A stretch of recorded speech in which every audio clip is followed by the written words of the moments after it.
Good afternoon, sir. Good afternoon.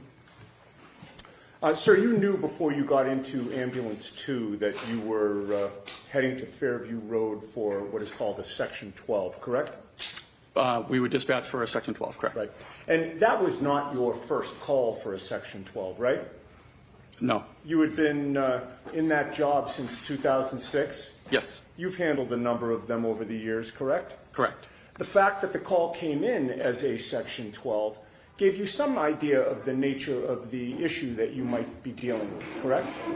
We had an idea that it was for a psychological issue, correct? Right. It told you that somebody at that location was suspected of being in some type of either psychiatric or emotional distress, correct? Yes. And on your crew, or of your crew, I should say, you were the one to drive the ambulance 2 to the residence, correct? I drove to the address at Fairview. Right. Now, you've said that when you got to Fairview Road, you don't recall the time, but you do recall that there were still emergency vehicles on scene, correct? I do. There was nobody lying in the front lawn of 34 Fairview at that time, correct? Correct.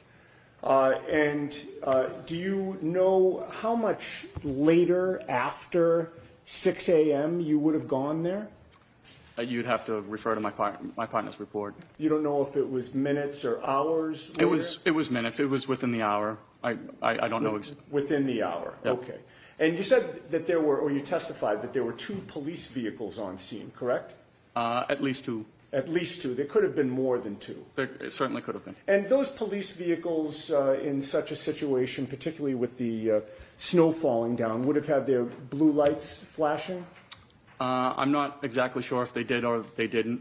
Sometimes the police shut off their lights when they arrive on scene. Sometimes they don't. Okay, so you don't have a memory one way or the other? No, nothing sticks out. But those police vehicles certainly were not hidden. They were in plain view, correct?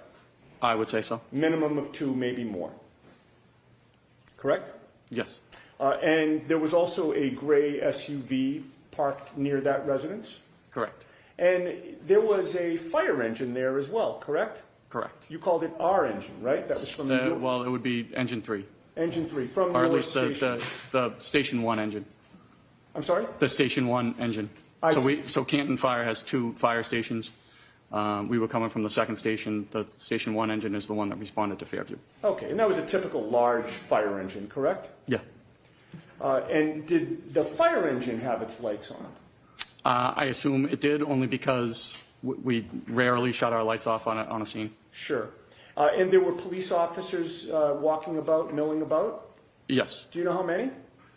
I know I spoke with Officer Sarif and Officer Mullaney. Okay. And so at least 2. And you know them by name?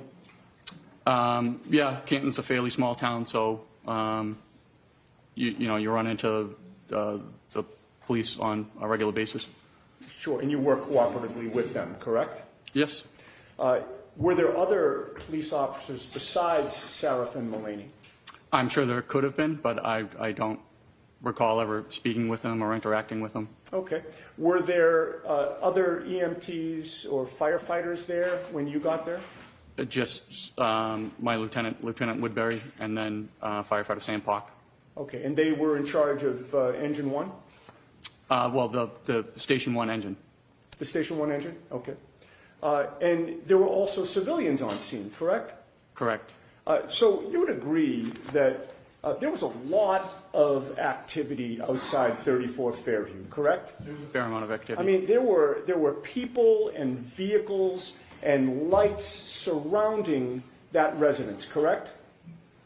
I assume so, yes. Well, you were there, so Yep. you don't really have to assume, you know, right? There was at least 2 police cruisers and a fire engine. Right, and civilians, and police officers, and firefighters, correct? And civilians. Correct. All right. With all of that activity outside 34 Fairview, did you ever see the homeowner come out of his house? I wouldn't have known the homeowner. Do you ever see anybody exit the house? I was not focused on the house at all. All right. You were there to do a job, correct? I was there to take somebody to the hospital. Right. And you were there also to do a medical or psychiatric assessment while you were on scene, correct? Well, yes, my partner was. Correct. All right. When you got there, you learned, well, I have to strike that. You knew going there that your patient would have been Karen Reed, correct? No. Okay. When you got there, you learned your patient was to be Karen Reed, correct? Yes. All right. And given the nature of the call, you knew when you arrived that you would be transporting her to the hospital, correct? Correct. One of the first things that you tried to do was to get a medical history from her, correct?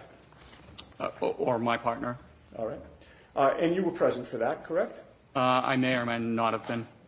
Getting a medical history is important so that you can pass along information to the hospital when you eventually arrive there with the patient, correct? Yes. And you know that when assessing and treating somebody, getting more information is always better than getting less information, correct? Not necessarily. Okay, so there are times when you'd like to get less information from a patient before you transport them? So it would be pertinent information. For instance, if somebody was complaining of chest pain and they had, stents placed in their heart, we wouldn't talk about how they had their tonsils removed when they were 12. Okay, fair enough. But getting more information is not going to negate the crucial information that you do get, correct? I mean, it certainly could in a critical stage. If there was a critical patient, we wouldn't typically overburden passing off a report to a nurse or a doctor with non-pertinent information. Okay. It's not your testimony that getting less information is always better than getting more information, is it? I would say getting pertinent information is better than having... That wasn't my question. My question was, is it your testimony that getting less information is always better than getting more information, sir? I would not agree with that, no. Okay. Thank you. Now, the medical history that was taken from Ms. Reed listed her as having multiple sclerosis, right? I'm going to see it, please. Thank you. Sir, the medical testimony, history that your partner and you took from Ms. Reed listed that she suffered from multiple sclerosis, correct? Correct. And you know that that's a chronic disease of the central nervous system? It's my understanding. And what does chronic mean? I believe any disease lasting more than a certain amount of time. It could be 2 years, 3 years, 4 years. Persists for a long time or constantly recurs? Correct. And it's a disease that affects neurological muscle control, correct? That's my understanding. And last question, it's also a progressive disease, which means it tends to get worse over time? My understanding.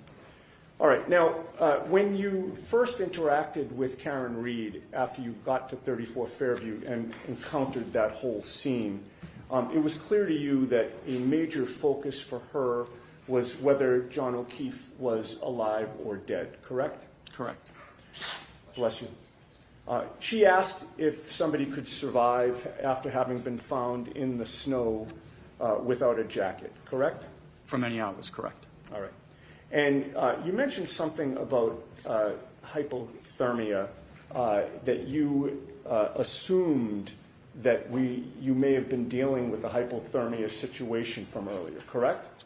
Well, she said that he had been out in the snow with no jacket on for many hours. And you assumed hypothermia was your testimony, correct? Yes. You are not qualified to diagnose hypothermia, are you? I'm not a doctor. Okay. And you don't know if your assumption about hypothermia was correct or incorrect, correct? Is my assumption correct? My question is that as you testify here today, after having dropped off Karen Reed at the hospital for that Section 12, you don't know if the assumption that you made that you were dealing with the hypothermia situation was correct or not. Is that right? Well, they were certainly working on him at the hospital as a hypothermia patient.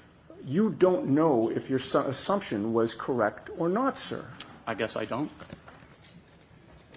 And you told her, in fact, that you could not speak to that, correct? I'm sorry, to what? In terms of how long somebody could survive outside, correct? I couldn't speak to his condition is basically what I was trying to say to her. All right. But she still persisted in asking you over and over if he was alive or dead, correct? Correct. She wouldn't let that go. Is that fair to say? Correct. And that was despite your not being able to give her an answer, correct? Again, we were just trying to sort of give her any hope. Right. Okay. So she kept asking it, and you were trying to give her hope that he could still be alive, correct? Correct. All right. Now, today you claimed that her demeanor had changed when you mentioned Kerry Roberts, correct? Correct. And the term that you used to describe her demeanor when you mentioned Kerry Roberts as being part of a support system, what term did you use? I'm sorry. When you just testified on direct examination, did you characterize the way that she reacted when you mentioned Kerry Roberts? She had been crying in her hands, and I said, you know, it looks like you have a very strong support system. And she picked up her head. She had her face in her hands. She picked up her head out of her hands, looked at me, and said, "Do you know Kerry Roberts?" And I said, "As a matter of fact, I do." And she said, "Anybody who knows Kerry Roberts wouldn't say that about her." Okay. And you've previously described that in testimony last year as her being snarky was the term you used, correct? Correct.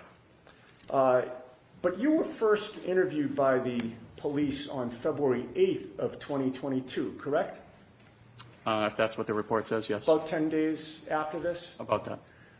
And the events of January 29th were fresh in your mind on February 8th of 2022, correct? As fresh as they are today.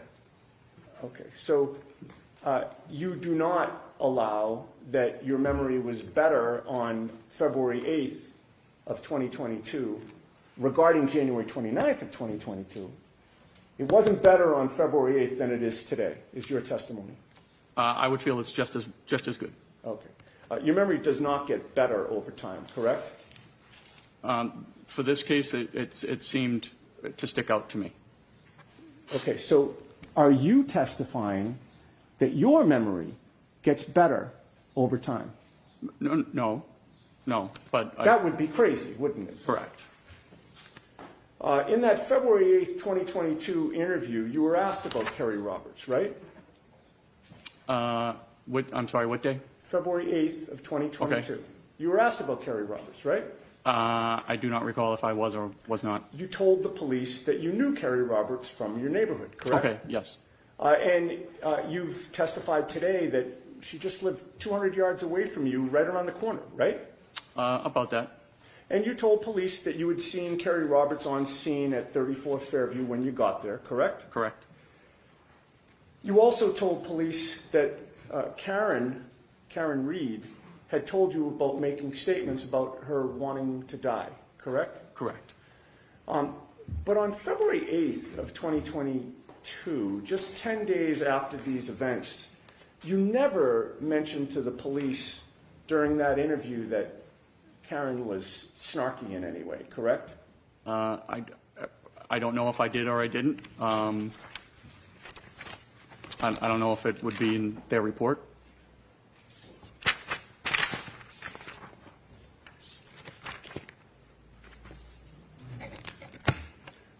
If you saw that report, would it refresh your memory as to whether or not you mentioned snarkiness?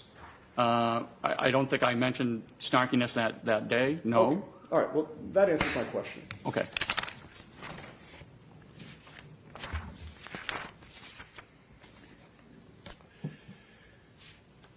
But after that interview, and of course even after January 29th of 2022, you went back to your neighborhood, the same neighborhood that you lived in with Kerry Roberts, correct?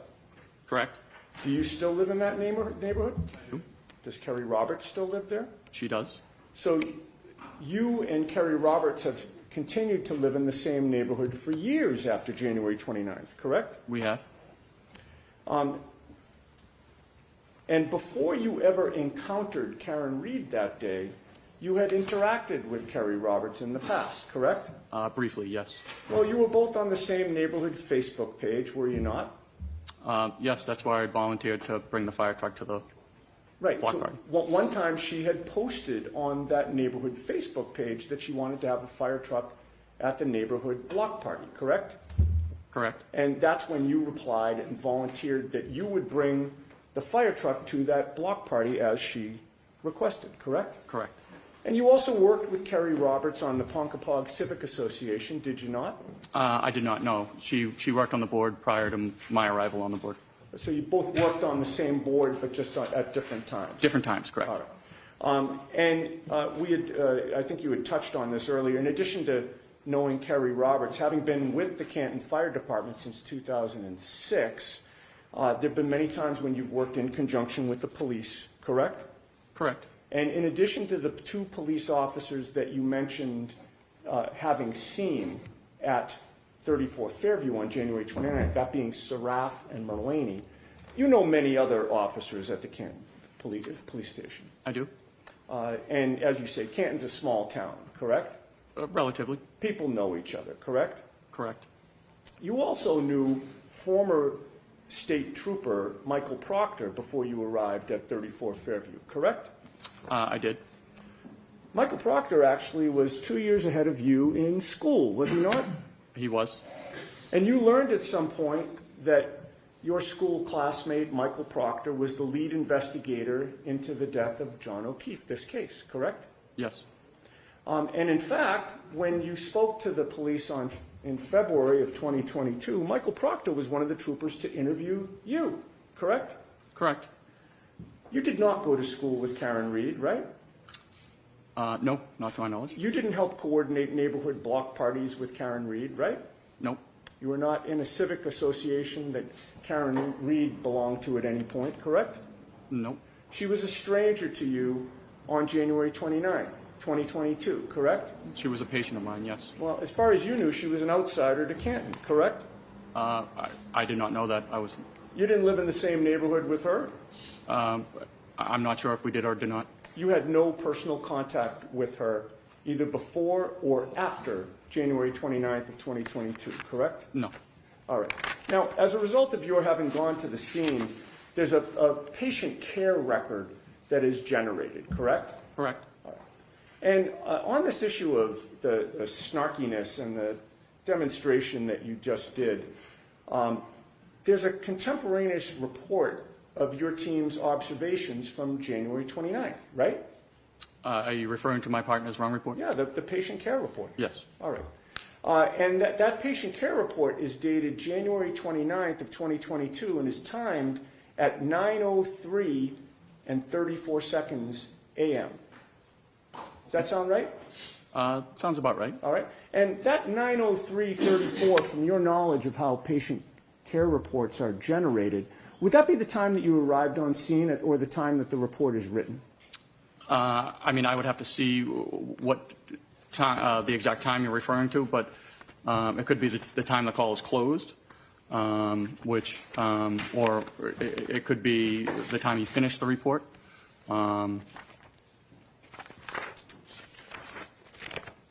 There could be multiple reports. I'm not exactly positive which report you're talking about. Okay.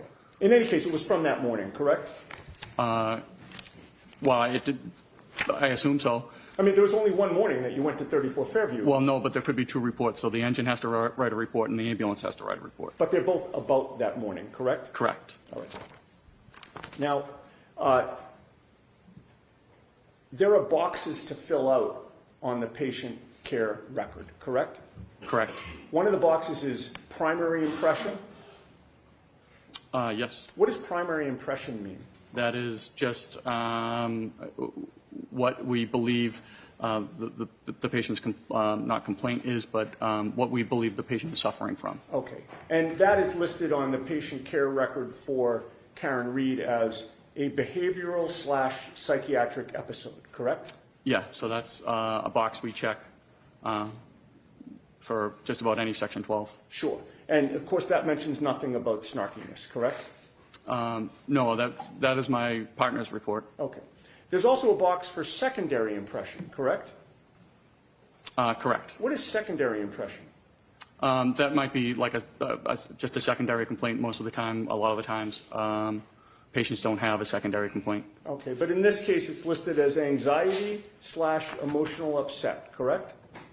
Yes. All right, and again, that mentions nothing about snarkiness, correct? That's my partner's report, yes. There's also a box for signs and symptoms, right? There is. And nowhere in the signs and symptoms box is snarkiness mentioned, correct?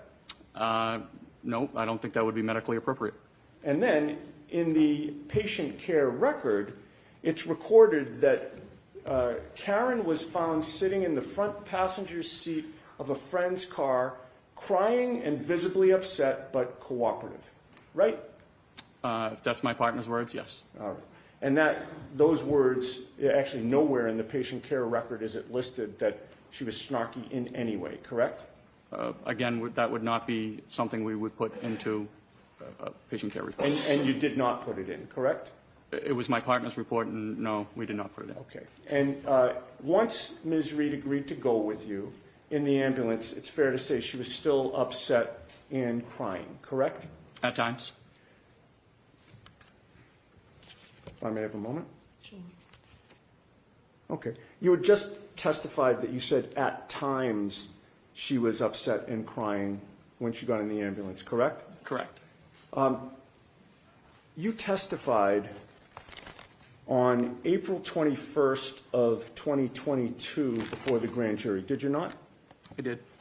And that was 3 months after the events that you're testifying about today? Roughly. And your memory back then was fresh, was it not? Yes. And you were asked the question, once she was in the back of the ambulance and she agreed voluntarily to go to the hospital, did she appear to calm down at that point? Do you remember that question? I do. And your answer was, she wasn't arguing against us at that point. Once she, agreed to come with us voluntarily, she was still upset, crying, and talking on the phone. Do you remember that answer? I do. All right. You didn't mention in that answer that it was only at times that she was crying and upset, correct? No. Okay. The whole time, from beginning to end, Ms. Reed was constantly worried about John, was she not? Objection. Sustained. You recall that she was on the phone at one point speaking to someone that she called Papa, correct? Correct. Did you later learn that Papa was John O'Keefe Sr.? I am just learning that just now. All right. And in any case, you heard her say to Papa, is he dead? He's dead, isn't he? Sustained. You could hear on the other end of the line that Papa was saying something to her, correct? The objection sustained. May I approach? The witness or me? Sidebar. Okay.